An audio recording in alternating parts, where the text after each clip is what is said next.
Vous avez dit que nous consommons, des fois les gens consomment le sang. Or, il y a les microbes de certaines maladies dans le sang.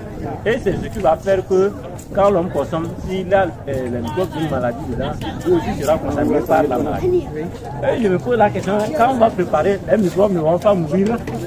Quand on va préparer, les microbes ne vont pas mourir. Donc ça c'est la cuisson. C'est-à-dire à la cuisson, il y a un degré pour que les microbes meurent, non? Si vous êtes un docteur, il y a un degré. Ok. Est-ce que c'est la cuisson qui tue tous les microbes? Sur le feu. Je viens. Il y a des cuissons qui ne tuent pas tous les microbes. Oui, oui. Il y a des cuissons qui ne tuent pas. C'est comme par exemple les vers. Les vers dans le ventre. Par exemple, quand vous avez des vers dans le ventre, il y a des médicaments pour les vers. Mais il y a certains vers, il y a certains médicaments qui n'arrivent pas à les tuer. Vous êtes d'accord avec moi, non? Voilà. Donc, la cuisson ne peut pas tuer tous les microbes. Il y a des microbes que la cuisson peut tuer, il y a d'autres microbes que la cuisson ne peut pas tuer. Mais l'essentiel, c'est que la science, quand Dieu interdit quelque chose, il interdit parce qu'il y a un mal dedans. Et ce mal, tu ne pourras jamais t'en rendre compte si le moment n'est pas encore venu. Donc, au moment où Dieu avait interdit la non-consommation, l'interdiction de la consommation du sang, ça c'est depuis à l'époque de Noé, nous à l'Islam. Mais nous on a commencé à reconnaître ou bien à voir les microbes, à savoir que les microbes se retrouvent dans le sang à partir de l'apparition du microscope vers l'an 1800. Donc ce qui veut dire que tous ceux qui ont vécu avant l'an 1800, qui consommaient le sang, ils ne savaient pas ça, donc ils étaient en danger. Maintenant, regardez maintenant, Dieu avait donné l'interdiction de la consommation du sang depuis lors, bien avant l'apparition du microscope. C'est ce qu'on appelle la science divine. Donc, l'interdiction ou bien la conclusion, c'est que quoi? Quand Dieu nous interdit quelque chose, il nous interdit par rapport à un mal pour nous-mêmes. Donc, l'humain, il oublie ça. C'est comme par exemple aujourd'hui la consommation de la viande du porc. Aujourd'hui, beaucoup de scientifiques, ils ont découvert que la viande du porc contient beaucoup de choses malveillantes.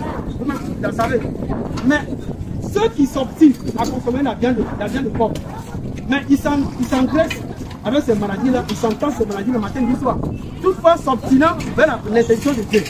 Donc, en résumé, ce que nous, on essaie de faire comprendre à tout le monde, c'est que quoi?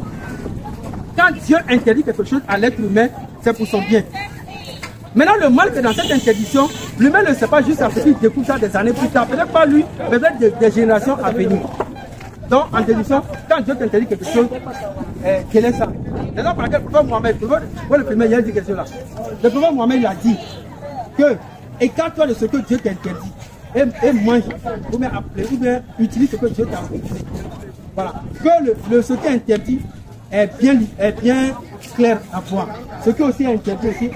Il y a la différence entre ce qui est interdit et ce qui est. Voilà. C'est bon? Allah, c'est lui qui nous a créés et il a un but fixe pour l'homme sur la terre.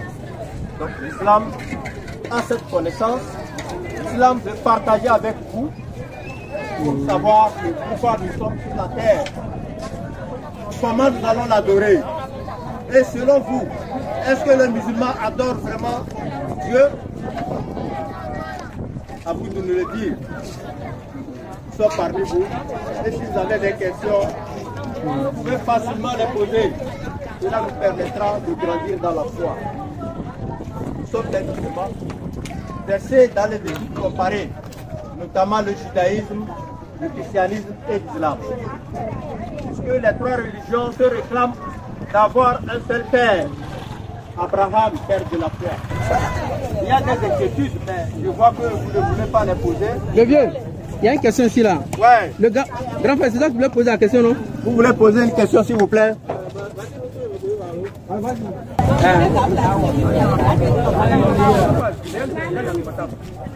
La montre a posé la question, à savoir que si elle a besoin d'argent, si on peut cotiser pour l'aider, vous savez, il faut faire du bien à l'être humain quand il est vivant.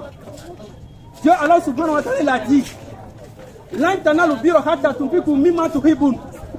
Allah subhanahu wa ta'ala dit dans le Coran, vous ne serez jamais un vrai croyant tant que vous ne faites pas du bien aux autres. Donc, si un être humain il est malade, même que ce soit un animal, on doit cotiser de l'argent pour l'aider. Que la personne soit un chrétien, un quoi, je ne sais pas quoi, peu importe, c'est l'être humain. Même si c'est un animal, il faut le sauver. La maman pose la question à savoir pourquoi est-ce qu'on distribue la viande pendant nos moments de fête.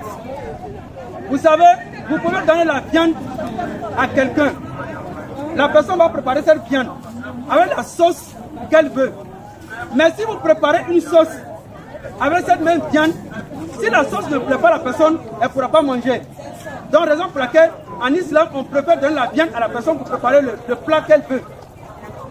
Et la maman pose la question à savoir si on veut tuer les animaux là, on prie non? Et quel genre de prière on fait? Quand un musulman veut tuer l'animal là, d'abord, quand tu veux tuer l'animal, tu veux ôter la vie. Parce qu'il y a l'âme qui est dans l'animal. Qu'est-ce que tu fais? Tu dois d'abord demander la permission de celui qui a créé cet animal. En disant Bismillahi Allahu Akbar.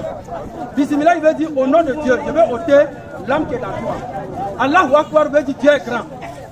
C'est-à-dire, plus tu demandes la permission de Dieu avant d'ôter l'âme dans l'animal, plus tu dis encore que Dieu est grand. Parce que l'animal est un être qui respire comme toi, qui mange comme toi, qui fait tout comme toi, qui dort, qui prend du plaisir comme toi. Mais quand tu veux lui ôter la vie, ça veut dire que tu veux porter atteinte à un être vivant du Créateur. Donc du coup, tu demandes permission à Dieu et tu glorifies le nom du bon Dieu. Hein?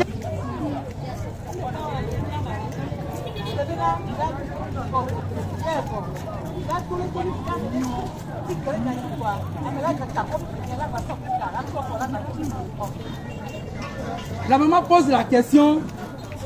La maman pose la question à savoir que il y a des musulmans qui sont dans la mosquée. Ils ont fini de prier. Dès qu'ils sortent de la mosquée net, et il y a quelqu'un qui le provoque, il va se battre avec la personne juste là. Après encore, il ne veut pas encore prier encore. Et c'est normal. Voilà. C'est ce qu'on appelle des faux musulmans. C'est ce qu'on appelle des hypocrites, al-munafiq. Ça, ce sont les faux musulmans. Vous savez, ce n'est pas tous les musulmans qui prient dans la mosquée qui ont été à l'école coranique qui connaissent l'islam. Vous comprenez un peu, non? Il y a des gens qui sont musulmans par nom, par habillement. C'est comme tous les êtres humains. On n'est pas tous gentils. Il y a des méchants, il y a des mauvais, il y a des escrocs, il y a des pervers. Voilà, c'est comme ça. Donc il y a beaucoup de musulmans qui sont pervers, qui sont escrocs, qui sont voleurs, qui sont tout. Donc, mais qu'est-ce que Allah subhanahu wa ta'ala lui dit dans le Coran? C'est ça le Coran. Dieu lui l'a dit. Dieu dit dans le Coran, réponds par la bonne manière à la provocation. Il dit de dépasser le mal par le bien. Il dit de repousser le mal par le bien. C'est ce que Dieu dit dans le Coran. Et on va vous mettre tous ces versets là. Donc vous voyez un peu, non? Dans le musulman, il est appelé à répondre au mal par le bien. Voilà, c'est un peu ça. Il dit Fambilati hiya asana saïya. Il dit Fambilati hiya asana saïya. Que les mauvaises actions effacent les bonnes. Voilà. Les bonnes choses. Donc il faut faire très attention à ça. Bon, bien. Voilà taziru waziratu wizra ukra wa makuna mu'adhibina hatta nabi anta rasula.